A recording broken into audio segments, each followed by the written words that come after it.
The number one nutrient that we need to be eating every single day. Alrighty, so this particular nutrient, it has so many roles within our body, and pretty much every single cell, we need it. We absolutely need it to be able to function properly. Alrighty, so it helps to repair and rebuild every single cell and every single organ within our body. Alrighty, and it also helps to improve our ability to burn fat. So if weight loss is your primary goal, then this video is going to be super valuable for you in that space so that you're able to get all the information that you do need to be able to move you closer to the goal and the results that you want. So this is a readily available nutrient, however, notoriously known for people not eating enough of it, and especially females. Alrighty. Hey Abby, thanks for joining. So if you haven't guessed already, this nutrient is protein. Alrighty, and you need to be eating protein every single day, and not just once per day, multiple times throughout the day for you to be able to get the most optimal results possible. Alrighty, so today I'm going to go through exactly what protein is, how much we need, and the amazing benefits that protein brings us. Alrighty, so sometimes, well, a lot of the times I have to admit, when I mention protein to people, to clients, to members, to anyone really, a lot of people glaze over, like their eyes glaze over. They're not really sure exactly what it is, how much they need, where, what sources that they can get it from, so what food sources they can get it from. They're just not sure, alrighty? And most times people automatically think of muscles, and yes, protein has amazing benefits for your muscles and your ability, or your body's ability to build muscle mass. However, there are so many other benefits for us to be able to focus on when it comes to protein. Alrighty, so what is protein? So protein is, and I'm going to get a little bit sciencey and a little bit nerdy here, but it provides you guys the information that you need, and it helps for you to understand then the absolute importance of this macronutrient. Alrighty, so you need 3 macronutrients. Your body needs 3 macronutrients for you to be able to, or your body to be able to perform at the best level that it can do. So those macronutrients are carbohydrates, fats, and protein. We also need micronutrients, so minerals and vitamins as well. Alrighty, so they're just some terms that you may have heard thrown around in the nutrition world, or thrown around in general. So it just gives you a little bit more, background to it. So protein is known as a macronutrient, and we need it to function. Our body needs it. We cannot go without some form of protein and eating that every single day. Alrighty, so let's look at now how much we need. So when we're actually talking about protein in that sense, so let's just, what we want to think about is the actual amount of pure protein within a food source. Alrighty, so let's just use chicken breast for an example, because protein is found in all animal products, and you can also get it within plant products as well, which I'll go through. So when we think of an actual quantity as such, we want to think of the pure protein within that food source. Alrighty, so if we think of let's for example say a chicken breast, and if you have a 100 gram chicken breast, so the amount of protein within that chicken breast isn't like the weight of the chicken breast, and the amount of protein within that chicken breast is 2 different numbers. Alrighty, so just because you've got a 100 gram chicken breast, it doesn't mean that it holds 100 grams of protein. Alrighty, because chicken, like a chicken breast, also has fats within it. It also has liquid and water within it, as well as the protein. Alrighty, so we want to be thinking of the actual pure protein within a food source in that space.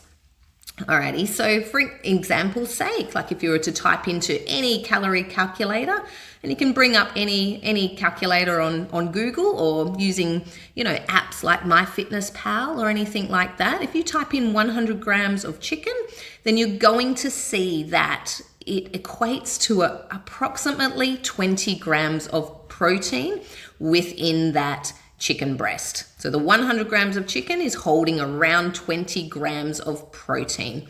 Alrighty, and now when it comes to then processed type food, so any food within a packet, you'll actually see the nutritional information on, a side panel or the back of that packet, alrighty, and that actually then lists the amount of protein, the amount of fats, the amount of carbohydrates, the amount of sugars, etc., held within that particular product. Alrighty, so we want to focus on the actual amount of nutrient of protein within the chicken breast. Alrighty, now how much in particular? So like anything when it comes to health and fitness, it depends. Alrighty, that is like a standard answer for health and fitness because it does depend. It really does. So there's so many factors that we use to be able to calculate how much you as an individual are going to need of those macronutrients and of protein for you, depending on exactly what's going on. So some factors such as your gender, so whether you're male or female, you're going to need a different amount of protein. We're looking at also your activity levels, your hormone profile, so if everything's working hormonally well within your body as well. We're also looking at your age, your goals, your bone density. Alrighty, so as you can see, there is so many factors there that are gonna actually influence how much protein that you require on a daily basis to get the best out of your body and also to be able to hit your goals. Alrighty, so what we can kind of go by on a gauge is a range. So between 0.8 grams per kilo body weight, all the way up to around 2.5 grams of protein per body weight. So that's all dependent on your activity level, your goals, and what you're hoping to achieve within that spectrum there. So if we just think of a general population person, someone that's quite sedentary, so they don't do a lot of physical activity. So if we're looking at around 1 gram of protein per body weight.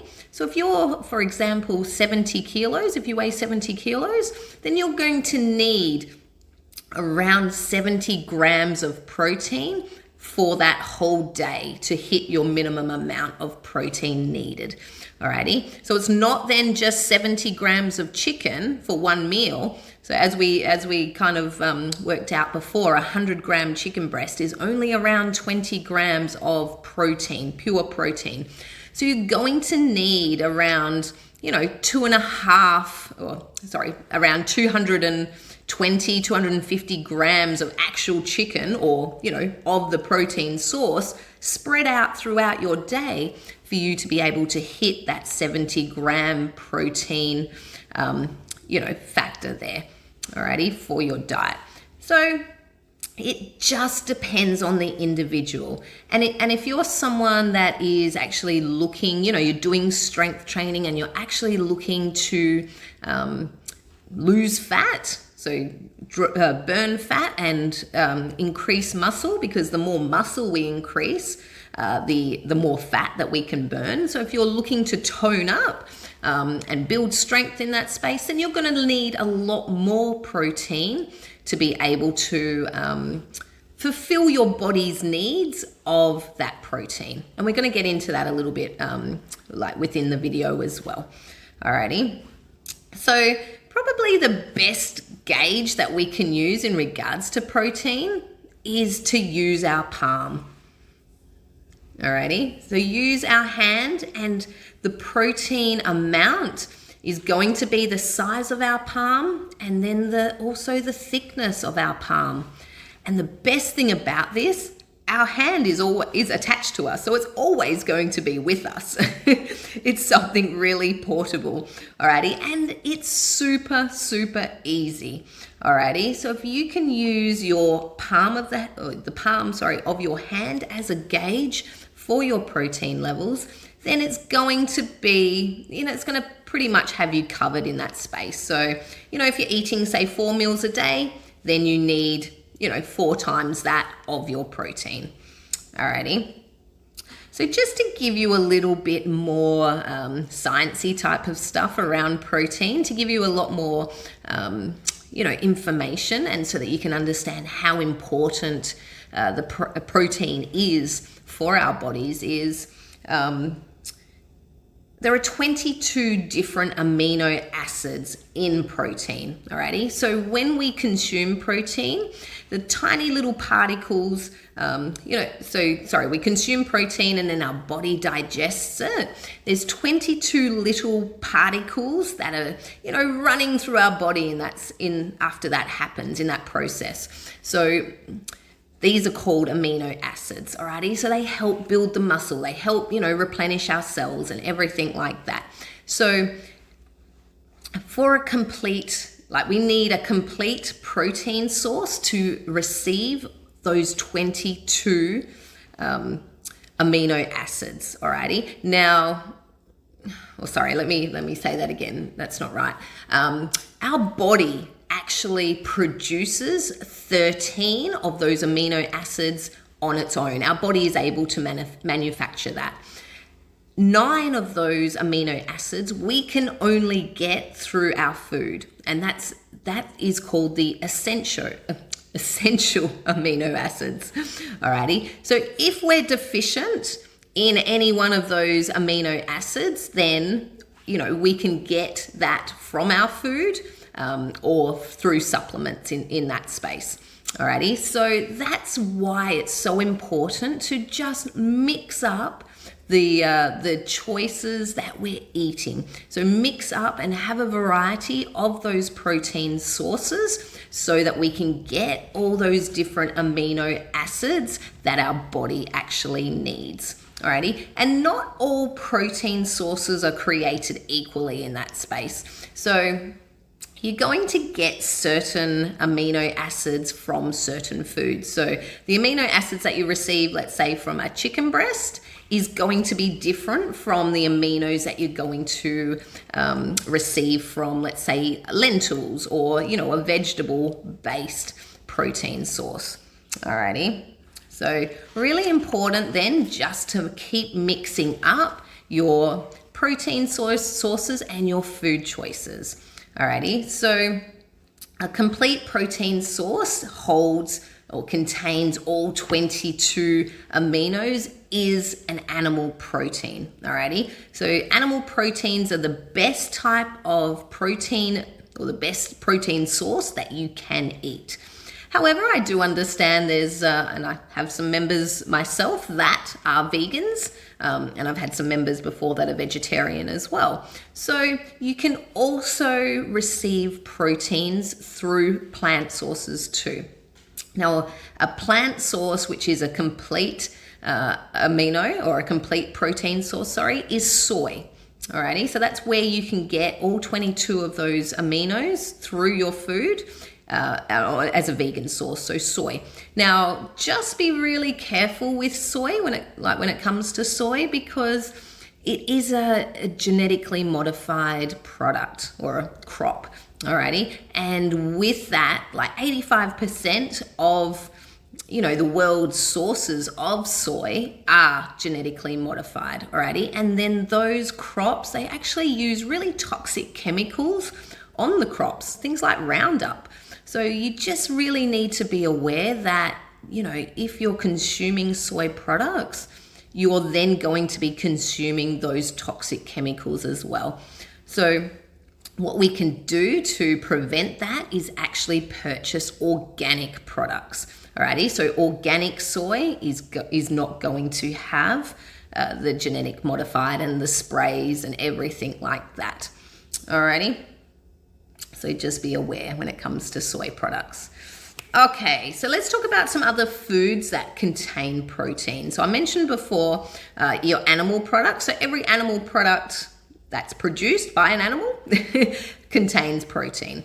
Alrighty, so some other food sources that aren't animal protein sources. So for example, beans. Alrighty, so 20% of the let's say if we're looking at a 100 gram serve of beans, 20% of that 100 grams is going to be protein.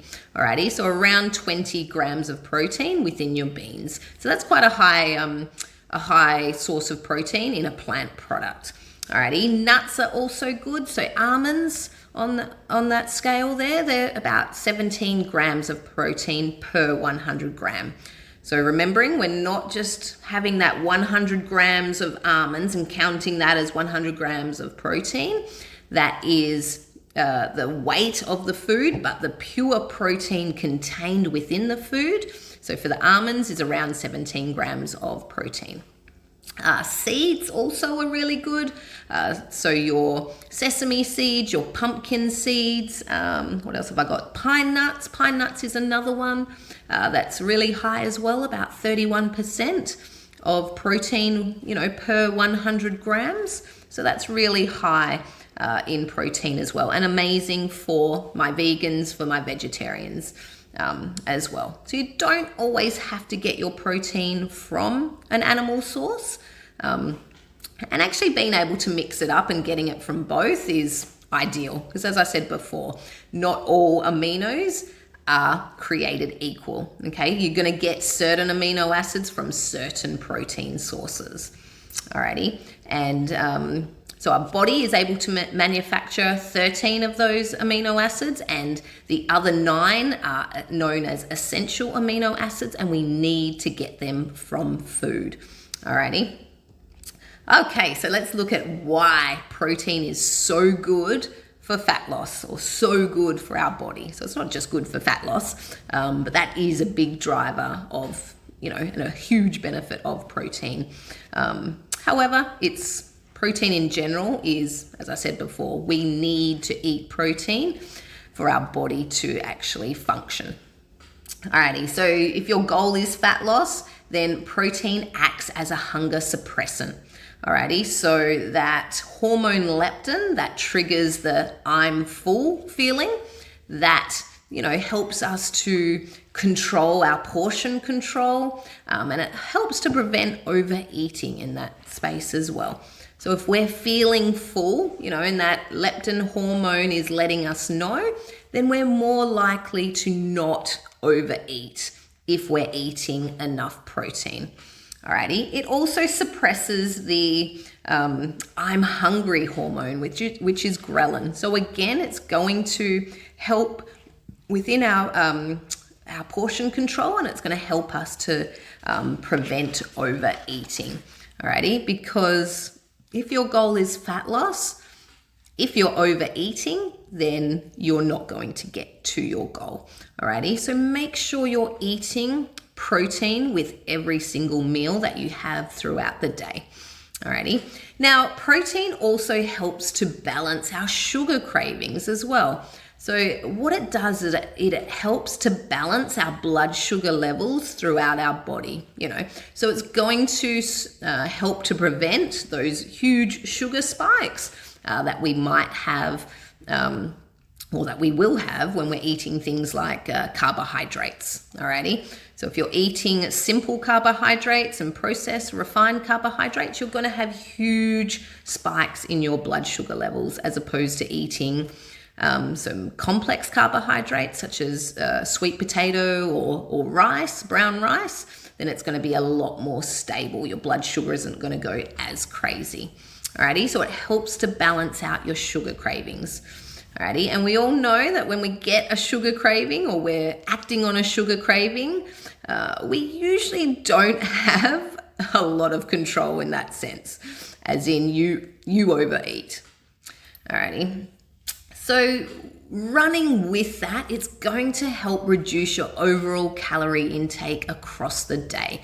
So if you're eating protein at every meal and it's filling you up, it's helping you not to, not feel hungry, and it's balancing out your blood sugar so you're not getting those sugar cravings, then you're not going to overeat throughout the day, and it's going to, as a bigger picture, reduce your overall calorie intake per day.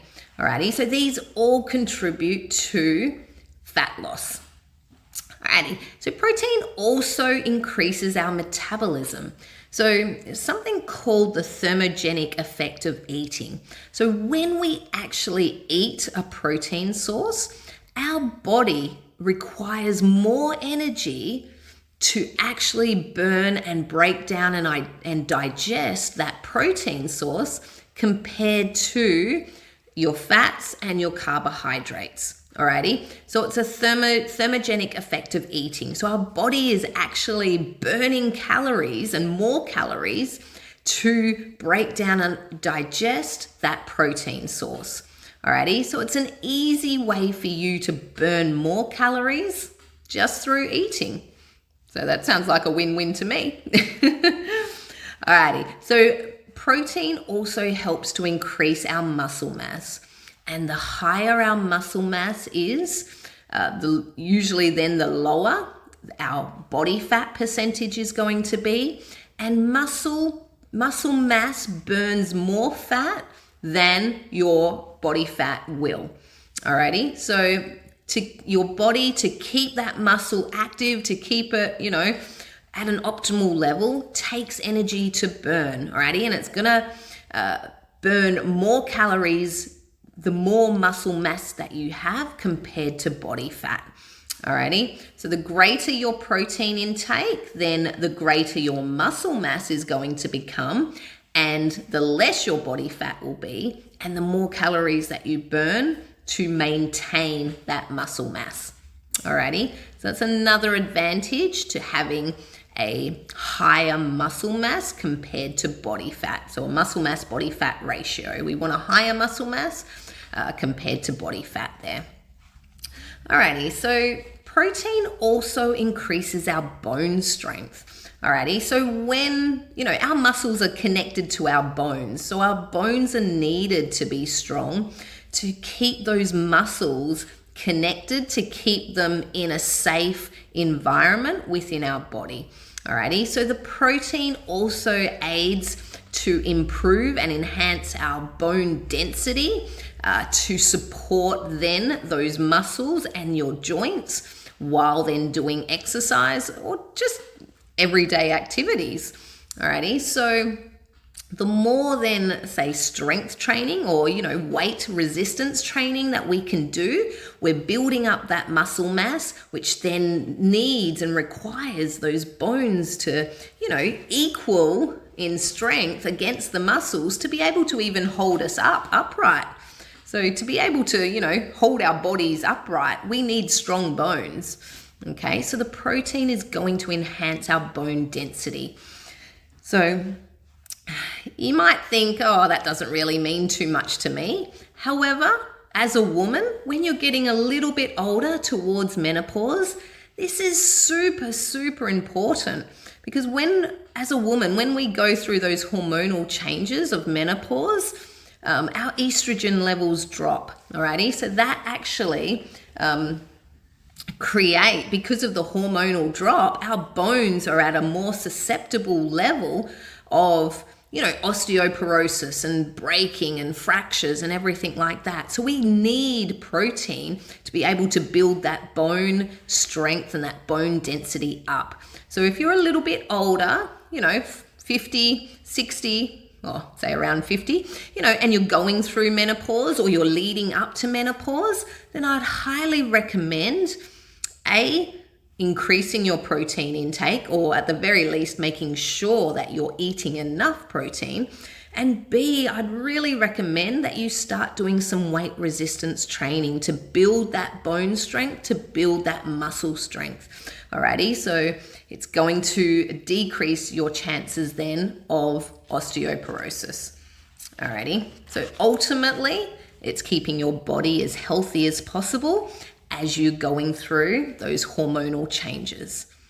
And as a woman, we're all going to experience that. And I know, I guess for myself, I'd like to be or have my body at the most optimal level that I can to avoid, fractures, breaks, and osteoporosis going forward. Alrighty, so protein doesn't just benefit our muscle cells. As I said at the start, it benefits every single cell and every single organ within our body. So our hair, our eyes, our nose, our skin, our nails. So our skin is the biggest cell within our body. Alrighty, so everything relies on protein and those amino acids that come from protein to be able to repair, restore, and recover those cells within our body. So if you see somebody's skin, that can be a dead giveaway straight away if they're not actually consuming enough protein, because someone's skin that is quite dry, it's coarse, it's a lot more wrinkles. It could be one of the contributing factors because they're not eating enough protein compared to someone else that is consuming enough protein each day. Their skin's going to be soft, it's going to be supple, and it's going to have less wrinkles. Alrighty, so, and I think as well, with a lot of females too, we're worried about how our skin looks, especially as we age. So that is, eating enough protein is going to keep our skin so much more supple because of the collagen within that protein that is promoting then that soft, supple, plump skin. Alrighty, so, protein also helps to regulate our hormones, stabilizes insulin, as I talked about the blood sugar. It helps with our menstrual cycle as well, menopause and perimenopause, so leading up to menopause, as well as your adrenals. Hey there, Matt, thanks for joining. So it's extremely important for all of these functions within your body. Alrighty, so remember guys, this is just some really generalized information. If you'd like some more specific and some more personalized information based around your own individual situation, I'm here to help you. So please reach out. I'd love to hear your story and see if I can help you to move forward, making sure that you're eating enough protein within your diet every single day. Alrighty, so thanks so much for listening, everybody. If you got some benefit out of this, please send me a little heart, send me some love if something resonated with you, if you found this information really valuable for you. I'd love to hear your comments. Please pop them below. If you have any questions, I'd love to hear those as well and answer those as best as I can. Otherwise, make sure you're eating enough protein. So go out there, get some animal sources. If you're a vegan or vegetarian, there's plenty of plant sources out there as well that are full of protein, as I went through in my talk today. So watch right from the start to get all the information. Otherwise, I hope you have the best day.